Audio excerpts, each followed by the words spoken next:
Assalamualaikum warahmatullahi wabarakatuh. Saya Yuli Pramuka, tukang donat telepon YouTuber tertua di semesta. Bahaya ya kalau orang Islam tidak masuk jalur politik praktis.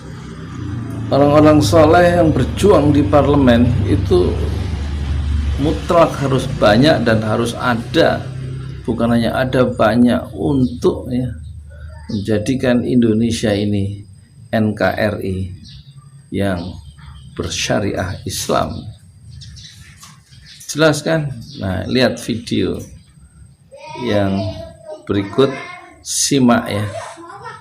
Musuh-musuh Islam itu bekerja siang malam dan tidak tidur siang malam. Perhatikanlah. Assalamualaikum warahmatullahi wabarakatuh. Pada waktu itu saya usul agar pasal 6 Undang-Undang Dasar sementara, pasal 6 Undang-Undang Dasar 1945 dihapus kata aslinya. Saya usul kata asli itu dihapus. Saya tidak tahu kemudian dokumennya itu bagaimana, tapi sebetulnya tidak ada satu orang kecuali saya yang usul kata asli dicabut. Kalau Anda mau tahu, saya bisa katakan orang itu namanya Patria Harisata, hakim Mahkamah Konstitusi. Jadi sekarang tidak ada lagi asli, hanya Presiden Republik Indonesia ialah warga negara Indonesia.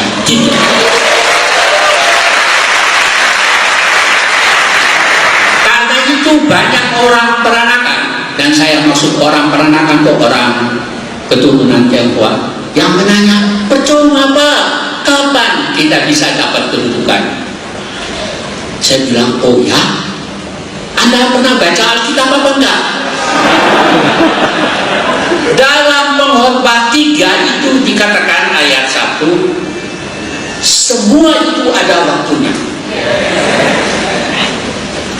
Jadi kalau sekarang Pak Ahok sudah jadi wakil gubernur, dan mudah-mudahan kalau nanti jadi gubernur, maka firman Tuhan itu telah digenapi.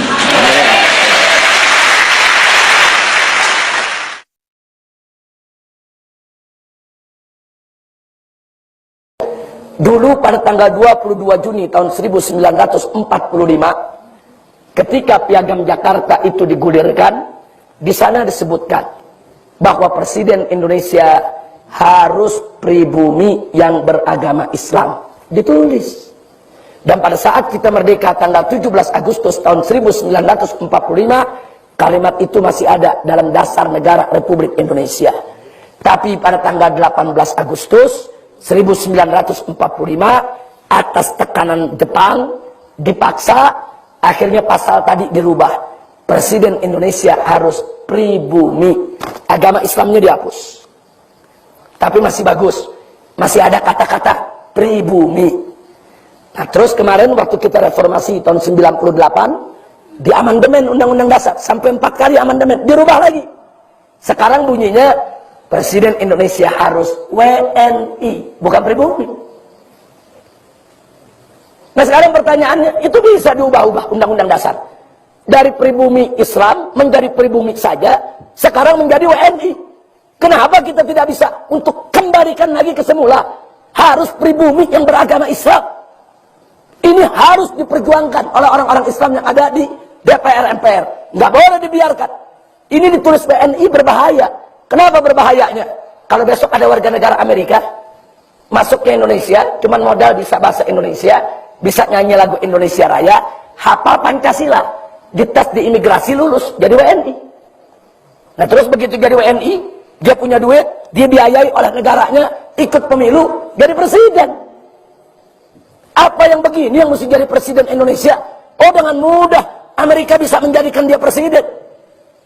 Dia punya finansial, dia punya duit, dia punya kekuatan, dia punya kuasa politik di mana-mana. Nah, ingat, ini besok bisa terjadi. Kenapa? Karena undang-undang kita terbuka.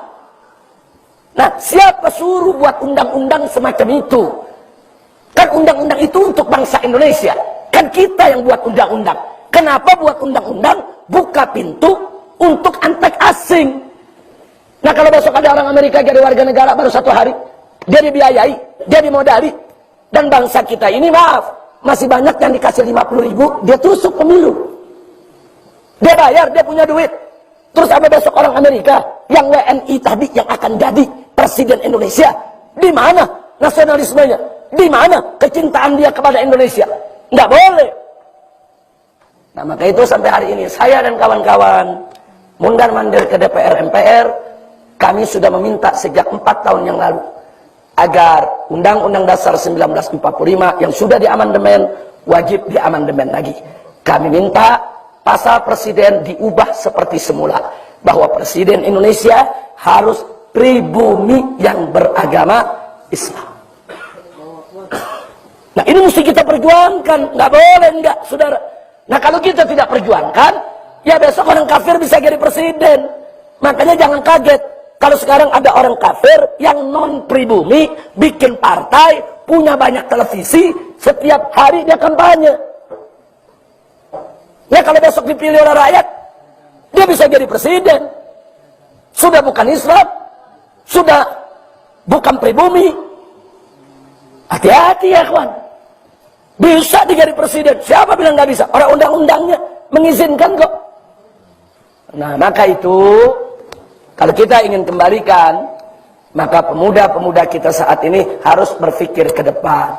Kalau besok umat Islam memegang mayoritas di DPR MPR, yang punya gairah Islamnya tinggi, nasionalisme kebangsaannya tinggi, cinta agamanya tinggi, cinta Indonesianya tinggi, wajib itu pasal diubah. Siapa bilang UUD 45 nggak bisa diubah? UUD 45 itu bisa diubah melalui sidang MPR. Dorong MPR. Sebetulnya kita sudah protes ini dari tahun 98. Kami minta itu dirubah. Nah, cuman permohonan kita kandas. Bahkan kita minta kembalikan Piagam Jakarta sampai tahun 2004. Terakhir diadakan amandemen. Nah begitu kita kandas, kita belum dapat kesempatan lagi. Tapi dari 3-4 tahun yang lalu, kami sudah dorong kawan-kawan yang ada di DPR. Supaya nanti ada sidang umum MPR, wajib itu pasal dikembalikan seperti sedia kala. Kita mesti cinta agama kita, dan kita mesti cinta negeri kita. Maka itu saya dorong, yang harus jadi presiden Indonesia, pribumi asli Indonesia, dan beragama Islam. Jangan kasih orang, saudara. Jangan kasih orang memimpin negeri. Harus pribumi asli Indonesia beragama Islam. Jangan pernah izinkan orang lain untuk memegang negeri ini. Berbahaya.